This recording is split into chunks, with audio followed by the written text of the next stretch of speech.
podemos dejar incluso al paciente ciego. ¿Por qué? Porque si tú inyectas en esa zona, o sea, el paciente es más riesgo que beneficio. Entonces, ya ahorita ya no se practican, ya hay muchos tratamientos diferentes para esas ¿Alternativos? zonas, sí, y mejores. Incluso he tenido pacientes, te comento, que llegan con este tipo de aplicaciones, incluso ácidos hialurónicos, biopolímeros, de todo en esas zonas. Y yo digo, ¿cómo alguien se anima a hacer este tipo de cosas sin ahora sí que el conocimiento, ¿no? Radical Podcast. Hola, ¿qué tal? Bienvenidos a un episodio más de Radical Podcast. Yo soy Laila Ortiz y el día de hoy estoy muy emocionada porque el día de hoy tenemos a la doctora Jessica Rocha, que nos viene a hablar de un tema sumamente interesante, que es hablar sobre la medicina estética. Sí, mitos y realidades sobre la medicina estética y quién mejor que tú, que eres experta y que tienes tanta experiencia y que eres tan buena en tu trabajo para venir a hablarnos el día de hoy aquí. Muchas gracias, Jessica, por aceptar la invitación. Muchas gracias, Laila. Ahora sí que un gusto, un placer estar aquí con ustedes. Pues el día de hoy venimos a platicar acerca de esto que es la medicina estética. Hay muchas, ahora sí que mitos y realidades en sí en este ámbito porque llegan a mi consulta muchísimas personas y llegan con este miedo de que les va a pasar algo malo o de que a lo mejor se sienten a veces culpables en cierto aspecto por hacerse un cambio ellos mismos, en el cual pues yo les comento que es más allá de la piel, es un cambio interno. Es más allá de la apariencia, Sí. es más allá de lo que te hagas por Así fuera, es. más bien el cambio viene por dentro. Hay un estigma hacia la medicina estética, ¿correcto? Sí. O sea, se tiene la idea de que el médico es el que te salva la vida, no el que te pone bonita. Pero me comentan muchísimo porque dicen, ¿tú eres doctora? O sea, literalmente llegan y me dicen, ¿tú eres doctora? Porque normalmente, pues, digo, el médico no hace esto, pero sí, yo me dedico a esto y la verdad es que me da ahora sí que mucha alegría compartir porque ellos vienen hacia mí con esa confianza. ¿Por qué? Porque este tipo de procedimientos a mí me gusta mucho llevarlo a base de la ciencia, ¿no? De que un paciente pues se sienta seguro de hacerse un cambio, pues con todo el conocimiento científico. Y además con toda la preparación previa, ¿no? Porque hay personas que se dedican a lo estético, pero no tienen realmente una formación como médicos, son cosmeatras o tomaron otro tipo de estudio o otro tipo de formación. Sin embargo, tú, aparte de ser médico de profesión, tienes una serie de especialidades, una serie de diplomados, cursos, etcétera, y además estás estudiando una especialidad que te certifica como médico estético dentro del contexto médico, ¿cierto? Así es, Daila. Sí, actualmente me encuentro terminando ya mi especialidad y pues aparte he hecho varios diplomados, maestría en lo que es la medicina estética, trasplante capilar y medicina regenerativa. ¡Ay, qué súper interesante! Sí. Entonces, medicina estética, trasplante capilar Ajá. y además medicina regenerativa. Así es. ¿Puedes hablarnos un poco acerca de ellos? O sea, ¿en qué consisten? ¿Cómo se dan? ¿Quiénes son candidatos o quiénes son aptos para este tipo de procedimientos?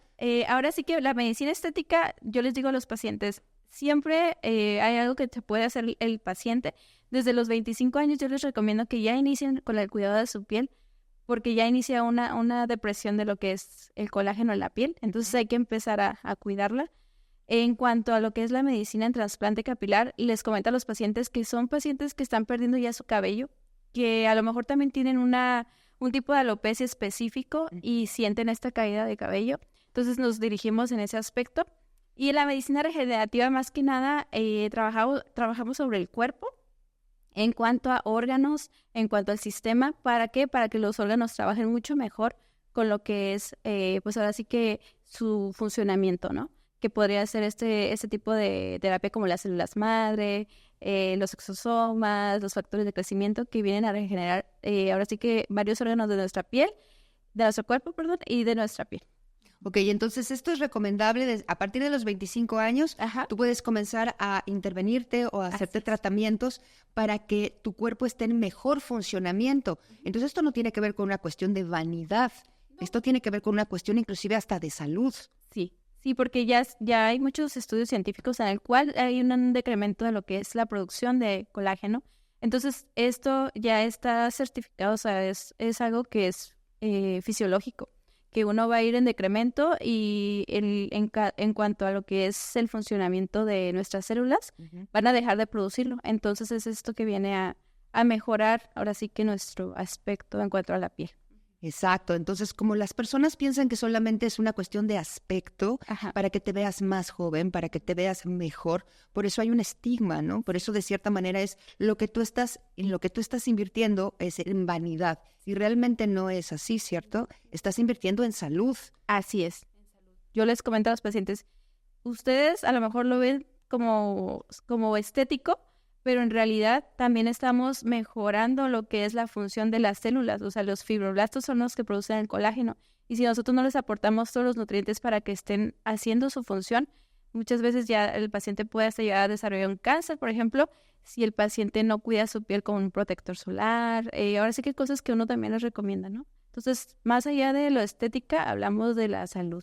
Y también hablamos de autoconcepto y de autoestima, ¿no? Porque Así las personas pueden tener una condición de pigmentación en la piel, o pueden tener una serie de defectos, o pueden tener una serie de un acné como muy persistente, o pueden tener esta alopecia focalizada, o cosas así, que obviamente todas esas situaciones o todas esas condiciones van menguando el autoconcepto, la autoestima, inclusive hasta la dopamina, ¿no? De la persona, donde no se quiere ya ni siquiera ver en el espejo porque no le gusta cómo se ve. Entonces, no porque no cumpla, creo yo, con el canon estético que se supone que todos debemos encajar ahí, ¿no? Sino realmente aquí ya hay una problemática que puede llevar a la persona a una profunda depresión, ¿cierto? Así es, sí. He tenido ciertos casos en pacientes que tienen años que no se ven al espejo. Entonces ellos llegan pues con la esperanza de sentirse mejor, porque ellos llegan de que, pues doctora, es que yo la verdad no me gusta verme al espejo. Entonces tuve un caso en el cual pues yo le comenté a la paciente de que, ok, vamos a iniciar con tu tratamiento. Entonces ella se animó a hacerse ese tratamiento. El día que iniciamos, yo le pasé el espejo y me dijo, no, doctor, es que no quiero ver cómo me quedó. O sea, le daba ese miedo, ¿sabes? En cuanto a que pensaba que se iba a ver igual. Y en realidad, cuando yo le pasé el espejo, volteé a verse y se no puedo creer. O sea, la paciente salió literalmente llorando del procedimiento porque le encantó. O sea, ella no se había visto así hace muchos años. Entonces, más allá de yo hacerles un procedimiento, pues ahora sí que estético, como pueden decirlo, a mí me gusta mucho ayudar a las personas a que ellas se sientan mucho mejor consigo mismas y que lo logren de esta forma segura, de la mano de un especialista. Y de alguien que haya ido a la escuela, ¿verdad? Exacto. Porque eso es muy importante, checar las credenciales de la persona. Exacto. Eso es muy importante, el saber que la persona tiene toda una formación, tiene todo un bagaje, conoce de anatomía, fisiología, de célula, de todo, ¿no? Porque muchas veces nos dejamos llevar por fulanito, menganito, etcétera, y ni siquiera tienen como toda esta formación. ¿Qué es lo que uno necesita saber para poder acercarse a hacer un procedimiento de esta índole que eventualmente pues va a estar en nuestra cara o en nuestra cabeza, en nuestra piel? ¿Qué es lo que nosotros tendríamos en qué fijarnos para no caer en una mala praxis, por ejemplo, con alguien que no sepa realmente lo que está haciendo? Primeramente, cerciorarse que la persona sea un médico. O sea, si una persona no es médico, no debería de estar aplicando un tratamiento inyectable o un tratamiento en tu cara. ¿Por qué? Porque no tiene las bases, como lo comentas, anatomía, fisiología, que son necesarias. Más que para inyectar una cara, es para resolver alguna complicación que se pueda dar. Es resolver todo eso. O sea, cualquiera te puede inyectar un rostro, pero resolver una complicación en un paciente, claro que tenemos muchas variantes anatómicas, y en este caso, que uno te resuelva como médico es así que primordial. Porque hay un antes, durante y un después. Así es. Y la mayoría de las personas que se dedican a este tipo de procedimientos, que no cuentan con una formación médica, no van a saber qué hacer después. No. Ajá. O sea, en cuanto a los tratamientos, hablamos del ácido hialurónico, que es lo más frecuente que un tratamiento, que un paciente se aplica. Entonces, esto tiene muchos beneficios al ácido hialurónico. Sin embargo, hay que saber cómo tratar una complicación como tal. No te digo que suceda muy seguido, porque a mí, la verdad, en mi práctica, a mí nunca me ha pasado, pero yo sé cómo resolver una complicación.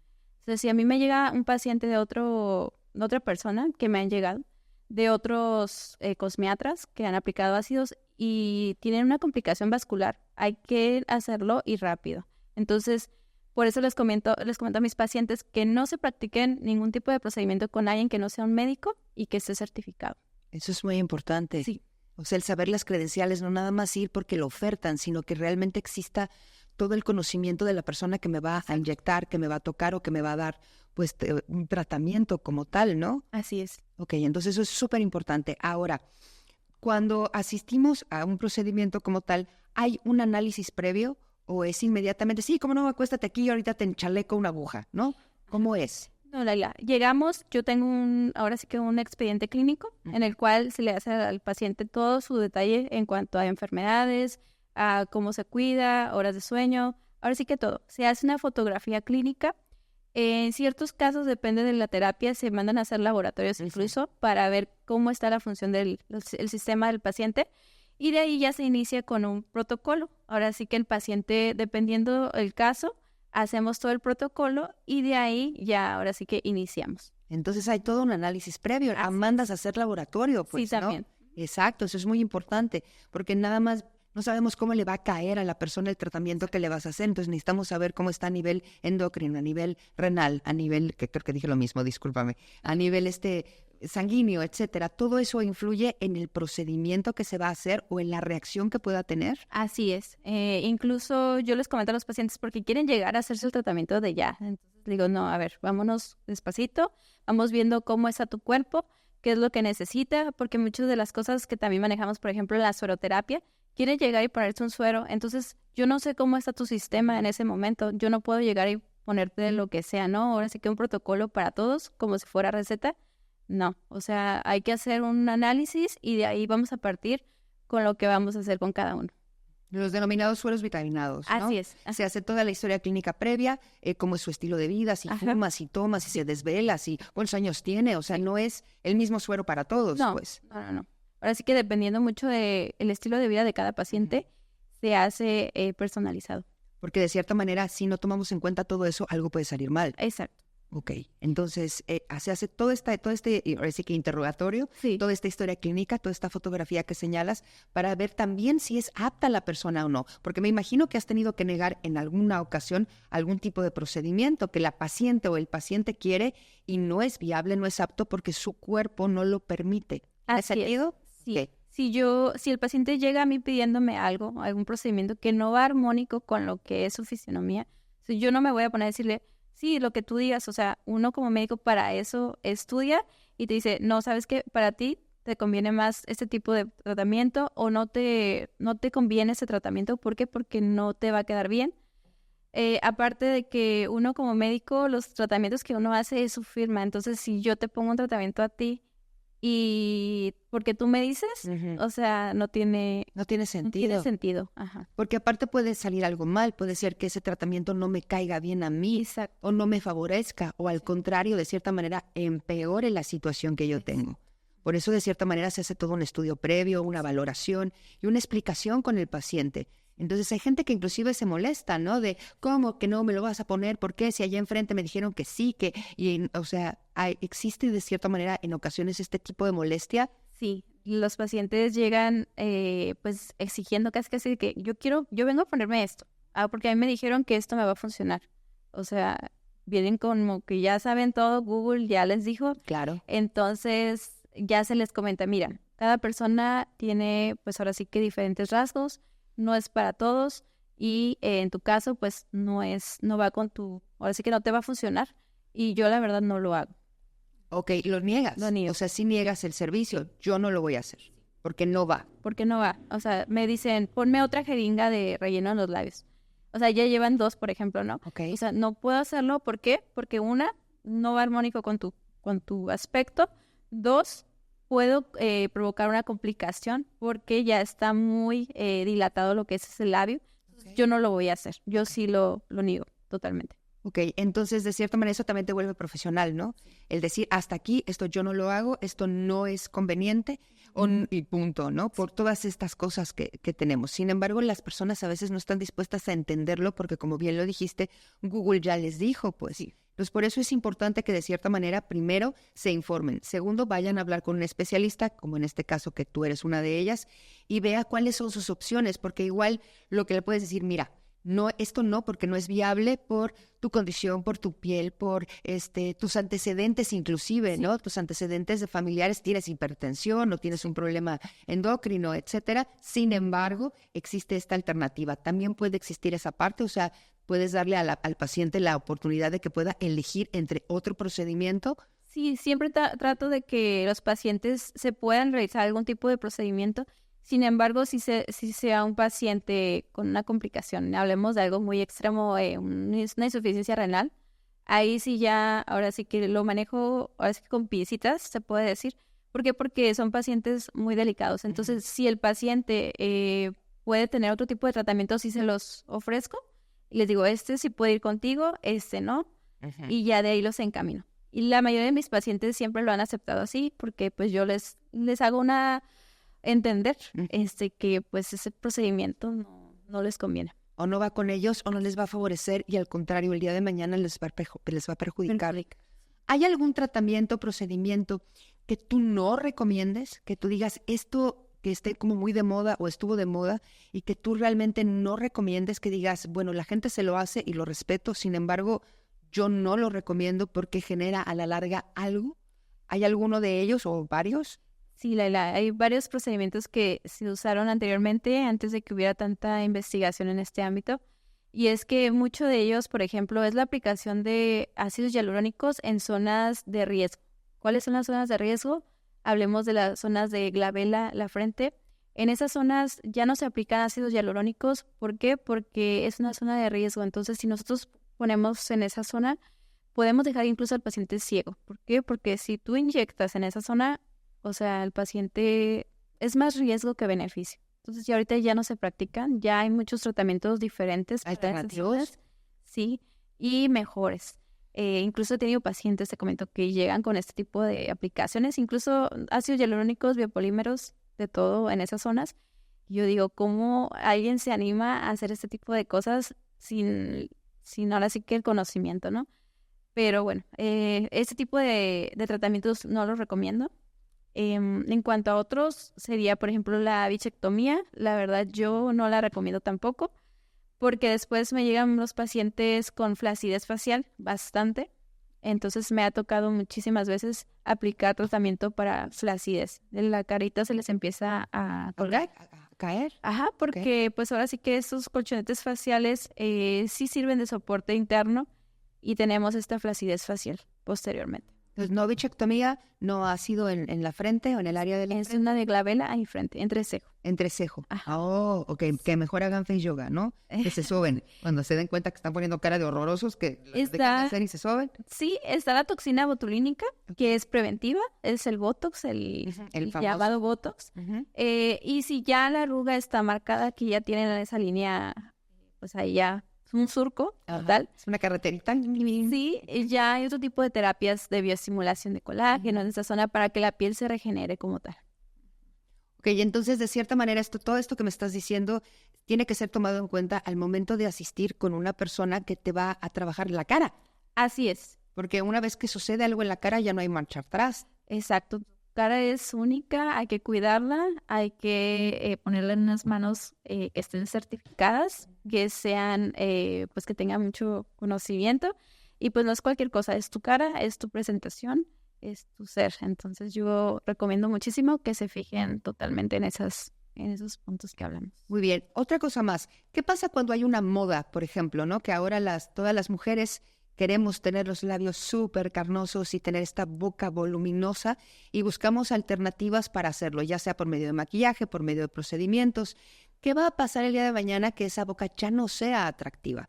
¿Qué va a pasar porque las modas van cambiando? Claro. Ya no usamos las cejas como lo usábamos en los años 20, van evolucionando. Bueno, ahora nos hacemos las cejas de una determinada manera y así, ¿no? Y hay gente que se tatúa la ceja con esa forma, por ejemplo, ¿no? O se inyectan los labios para tener la boca así de chiquiti guau, de bésame mucho.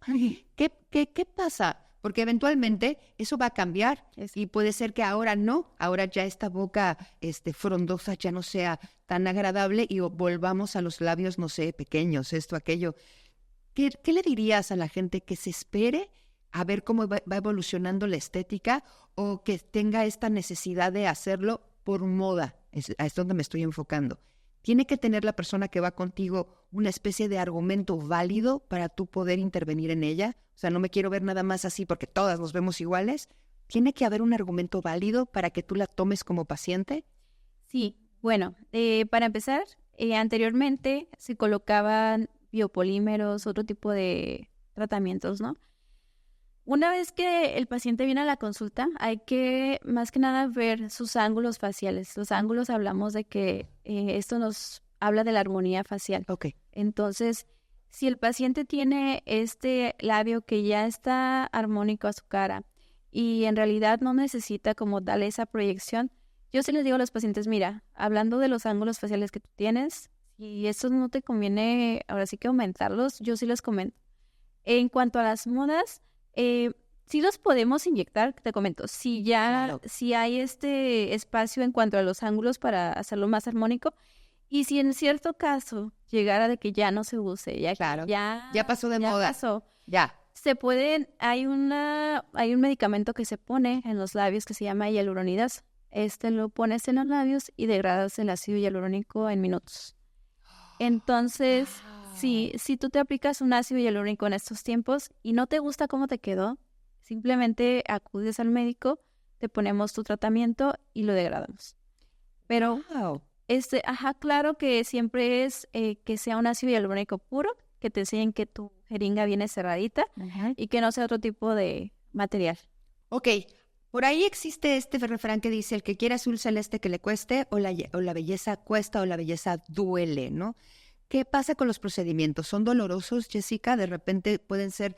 Porque cuando un médico, el que sea, te dice, va a sentir una pequeña molestia, es que vas a aullar, ¿sabes? Te deberían de decir, va usted a sentir que se muere. Entonces ya uno se pone así y ay, no me dolió tanto, ¿no? Ajá. Entonces, estos procedimientos, de cierta manera, ¿son dolorosos? Mira, le te voy a comentar. Ahora en la medicina estética se ha innovado tanto que los medicamentos ya vienen con soluciones, por ejemplo, la lidocaína, que ya vienen ahora sí con anestésicos previos. Entonces, la verdad es que los tratamientos que yo tengo en la consulta, la verdad, del un 100%, yo creo que les duele un 3%, o sea, porque no molesta en realidad. Yo, por ejemplo, en cuanto a los labios, es la zona más dolorosa. Sí. Puedes tú decir, ay, todo lo de la zona de la cara es la zona más dolorosa, los labios. Los labios. Entonces yo siempre les pongo un bloqueo anestésico, siempre y cuando poniendo que no sean alérgicos, todo eso, ¿no? Toda la historia que ya hicimos. Sí, siempre hacemos un historial y si son candidatos ponemos un bloqueo anestésico y los pacientes no sienten nada de dolor. Entonces es simplemente poner la anestesia y ya de ahí ya no sienten nada los pacientes. Entonces también es apapacharlos, también es cuidarlos, también es no permitir que vivan este procedimiento con dolor, pues, ¿no?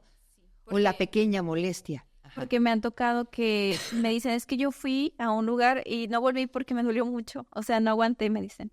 Entonces yo trato de que cuando llegan a la consulta sea un tratamiento en el cual ellos vengan a consentirse, no tanto a que les duela, ¿sabes? A sufrir. A sufrir. Entonces el que quiera azul celeste que le cueste o la belleza duele, no aplica contigo. No, yo trato de verdad que sea lo menos traumático que se pueda decir, y que ellos se sientan en un lugar para consentirse que un lugar para sufrir. Para doler, para que les duela, ¿no? Sí. Sino para apapacharse, consentirse.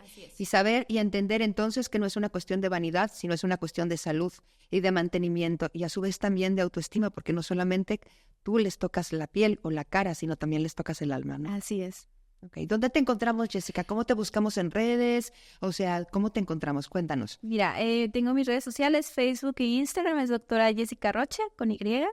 Y mi WhatsApp, pues por ahí lo pueden checar, o por ahí lo tengo en mis redes sociales, el link. Ahí está. Entonces, por ahí me pueden encontrar, cualquier duda que tengan, mándenme mensaje con confianza y por ahí estaré respondiendo. Ok, entonces está genial. A partir de los 25, ¿verdad? Así es. Porque a partir de los 25 comenzamos a morirnos, ¿cierto? Estamos en óptimo desarrollo. A partir de los 25, everything is down, Ya right? empezamos a disminuir nuestra producción. Entonces, a partir de los 25 hay que apapacharnos, consentirnos, querernos, y ponernos atención sobre todo para no estar a la larga en una situación que sea irreversible. Así es, Laila. Jessica, te agradezco mucho. Muchísimas gracias por la invitación. Muchas gracias. Pues muy bien, chicos, muchas gracias a ustedes. Esto fue una emisión más de Radical Podcast. Yo soy Laila Ortiz. Muchas gracias. Radical Podcast.